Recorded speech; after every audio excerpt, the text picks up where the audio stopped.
Friends, कैसे हैं आप सभी लोग। उम्मीद करता हूँ आप सभी लोग बहुत खुश होंगे। दोस्तों, नई ईवी पॉलिसी के बारे में काफ़ी कुछ सुना जा रहा है और ये जल्द से जल्द लागू होने वाली है दिल्ली के अंदर। बिल्कुल आपने सही सुना। तो आज इस वीडियो के माध्यम से मैं इसी टॉपिक पर डिस्कस करने वाला हूँ आप सभी लोगों के साथ। तो चलिए दोस्तों, शुरू करते हैं।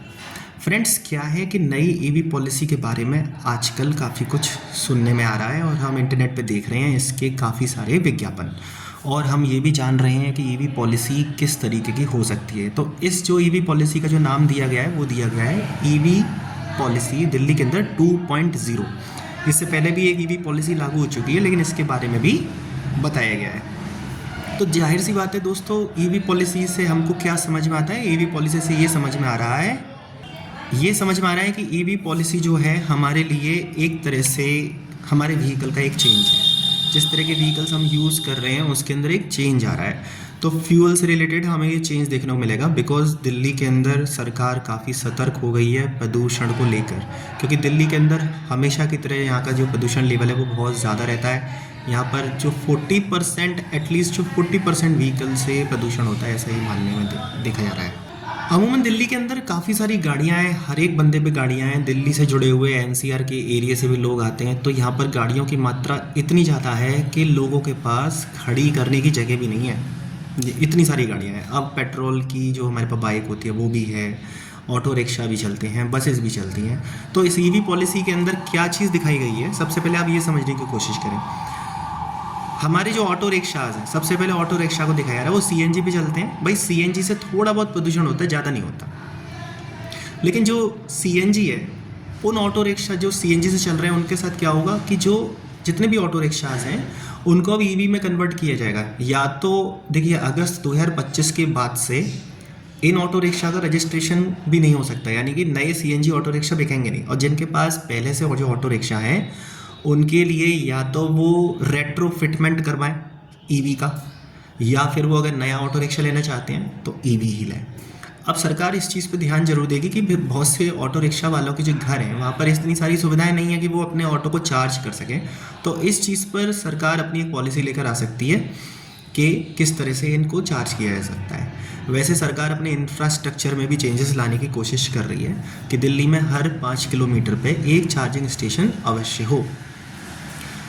तो आपने जाना कि ऑटो रिक्शा के अंदर क्या हो सकता है। भाई, अगस्त 2025 के बाद से ऑटो रिक्शा का एक तो रजिस्ट्रेशन बंद होने वाला है, दूसरा नेक्स्ट ऑटो रिक्शा जितने भी बिकेंगे वो सारे ईवी होंगे, या फिर जो करंट ऑटो रिक्शा के अंदर है आप उसमें से रेट्रोफिटमेंट ईवी किट का करा लीजिए।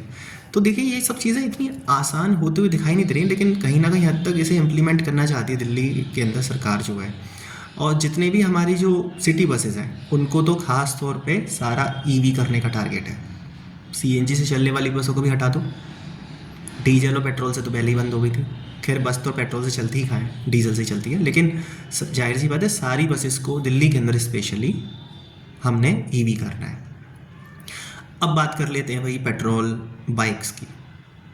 सीएनजी की भी बाइक आती है, बजाज की आती है, तो उनका क्या होगा। जो बाइक इस टाइम पे करंट में चल रही है तो उसके जितना भी लाइफ स्पैन है, यानी कि जो 15 साल तक उसकी जितनी भी डेट है वो तो चलती रहेगी। लेकिन आप करंट बाइक अगर पेट्रोल की लेने का सोच रहे हैं, सीएनजी की लेने का सोच रहे हैं, तो अगस्त 2026 के बाद से, ये ऐसा समझ में आया है, अगस्त 2026 के बाद से उसका रजिस्ट्रेशन नहीं होगा। यानी कि अगस्त 2026 के बाद से कोई भी पेट्रोल बाइक, स्कूटी, सीएनजी की बाइक आपको बिकती हुई नहीं दिखेगी। कितना बड़ा चेंज है, ये भी एक चेंज है। अब अगर सरकार ने यही डिसाइड किया था कि BS6 गाड़ियाँ जैसे आ रही हैं तो उनसे भी कहाँ इतना प्रदूषण हो रहा था, लेकिन अब सरकार चाहती है कि लोग ग्रीनर फ्यूल की तरफ जाएं, तो ये सब चीज़ें होंगी। इसके बाद बारी आती है हमारे यहाँ कार्स की। बहुत ज़्यादा गाड़ियाँ हैं दिल्ली के अंदर, इतनी सारी कार्स हैं, लेकिन उनके लिए भी कुछ ना कुछ सोचा होगा। देखिए, आपके पास अगर गाड़ी है तो आपके पास एक गाड़ी होगी, हद से हद 2 गाड़ी होंगी। लेकिन अगर आप चाहते हैं कि आप तीसरी गाड़ी खरीदें तो वो आप तीसरी गाड़ी अब आप पेट्रोल की नहीं ले पाएंगे, ना सीएनजी की ले पाएंगे। वो जो तीसरी गाड़ी होगी वो आपको इलेक्ट्रिक व्हीकल वाली ही लेनी पड़ेगी। तो यानी कि अब आप सोच सकते हैं कि आपके पास कोई भी गाड़ी अगर है तो आप 2 गाड़ी आप रख सकते हैं, लेकिन उसके बाद तीसरी गाड़ी अगर आप होगी तो आप अपने नाम से इलेक्ट्रिक ही ले सकते हैं। तो इलेक्ट्रिक कार कभी भी हमारी अभी करंट में मान लो हमारे पास कोई गाड़ी अगर ना हो तो इलेक्ट्रिक कार हमारी एक प्राइमरी कार नहीं हो सकती, क्योंकि हमें लंबा सफ़र भी करना पड़ता है, स्पीड पे भी गाड़ी चलानी पड़ती है, क्योंकि इलेक्ट्रिक कार को जितना ज़्यादा स्पीड पे आप चलाएंगे भाई उसकी बैटरी उतनी जल्दी डाउन होती जाएगी। और स्पेशली देखा जाता है तो हम नॉर्मल पेट्रोल कार को कहीं भी ले जाते हैं, गांव में ले जाते हैं, बाहर भी लेके जाते हैं, तो वो अच्छे से चल सकती है। तो आप पेट्रोल कार तो रख सकते हैं, लेकिन उसके बाद आपकी जो थर्ड कार होगी वो इलेक्ट्रिक ही होगी।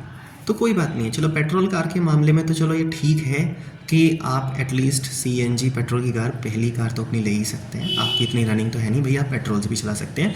अब तो BS6 फेज़ 2 इंजन भी आ गए जिसके अंदर E20 मिक्स पेट्रोल आप डलेगा, जिसमें 20% एथनॉल होगा और भाई 80% फ्यूल की मात्रा होगी, तो वो E20 से चलने लायक है। और पेट्रोल का रेट अभी फ़िलहाल इतना ही रहना है, इतना तो बढ़ना नहीं है। तो आप लोग हैबिचुअल तो हो ही गए होंगे। सीएनजी कितनी सस्ती है, 75 समथिंग तो दिल्ली के अंदर है, 85 समथिंग आपकी नोएडा के अंदर है, बाकी सिटीज़ में आते हैं तो मोर देन 95 है। तो आप देखें तो सीएनजी भी कोई सस्ता नहीं है, बिल्कुल नहीं है सस्ता, लेकिन क्या है कि हमें एवरेज मिलता है, लेकिन अभी भी लोग सीएनजी की गाड़ियाँ ले रहे हैं। तो ये कुछ पॉलिसी से क्लैरिफिकेशन मैं आपको जो दे रहा हूँ, आप देखें तो हमारे जो ऑटो रिक्शाज हैं वो बिल्कुल कन्वर्ट होंगे ईवी के अंदर। अगस्त 2025 के बाद से उनका रजिस्ट्रेशन नहीं होगा, होगा तो इलेक्ट्रिक ऑटो रिक्शा का होगा।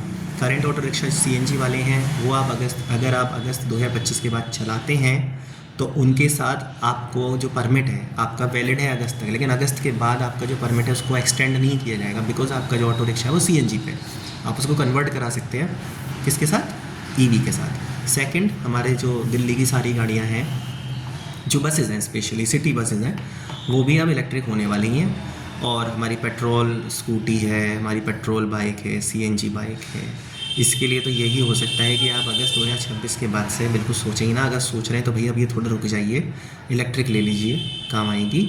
लेकिन फ़िलहाल जो आप बाइक यूज़ कर रहे हैं उसको आप चला सकते हैं बड़े आराम से, जब तक उसका लाइफ स्पेन है। नाउ कार के बारे में तो बिल्कुल ऐसा है कि आप कार ले सकते हैं, लेकिन आपकी जो करंट कार है, सिंगल कार अगर आप है तो आप चलाइए आराम से पेट्रोल के ऊपर, कोई प्रॉब्लम नहीं है, अच्छे से चलाइए। लेकिन जो ईवी पॉलिसी डिज़ाइन करी जा रही है, कुछ इस तरह से डिज़ाइन करी जा रही है कि शायद आने वाले समय में बहुत हद तक ये क्लैरिफिकेशन हो जाएगा कि ऑटोमोटिव इंडस्ट्री के अंदर क्या चेंज आने वाला है। कुछ चेंजेस इस तरीके के होने चाहिए कि सरकार को पहले से ही ये सब चीज़ें हमारे जो कंज्यूमर है उसके सामने प्रेजेंट कर देनी चाहिए कि भाई ये चीज़ें होने वाली हैं, जिससे कि किसी का नुकसान ना हो। बिकॉज अभी भी हमारे देश के अंदर एक गाड़ी खरीदना एक ड्रीम होता है, एक किसी का इमोशंस जुड़े होते हैं, बहुत सारी चीज़ें होती हैं। आपकी कार आपके लिए बहुत एक इमोशंस लेकर आती है जब आप घर में गाड़ी खरीदते हैं, बिकॉज हर कोई नहीं से बाय कर पाता। लेकिन आज हम इस पॉलिसी के रिलेटेड, सरकार इसलिए भी सजग है क्योंकि दिल्ली के अंदर जो हवा है, जो प्रॉपर वे में इतनी ख़राब हो चुकी है, जिसके लिए वहाँ पर रहना बहुत दूभर हो चुका है। तो इन सब चीज़ों को प्लान अगर सरकार कर रही है तो अभी काफ़ी हद तक इसमें चेंजेस आने वाले हैं। ये जो चीज़ है अप्रूवल के लिए भी जाएगी, बहुत सारे स्टेक होल्डर्स इस पे अपना ओपिनियन देंगे, उसके बाद ये पॉलिसी डिसाइड होगी और सबके समक्ष रखी जाएगी। अभी फ़िलहाल इस पे खाली विचार विमर्श हुआ है कि इस तरह से हो सकता है, अभी पूरी तरह से ये इम्प्लीमेंटेड नहीं है कि क्या हो सकता है। मैंने जो तथ्य आपको बताए हैं कुछ इस तरीके से बताए हैं, जो चीज़ मैंने पढ़ी है, जानी है और समझी है। अगर इस पर कोई लेटेस्ट अपडेट आएगा मैं उस पर वीडियो ज़रूर बनाऊँगा और आपके समक्ष ज़रूर रखूँगा। तो दोस्तों कैसी लगी ये जानकारी आप प्लीज़ कमेंट में ज़रूर बताइएगा। वीडियो अच्छी लगी हो तो लाइक शेयर एंड प्लीज़ मेरे चैनल को सब्सक्राइब जरूर कीजिएगा।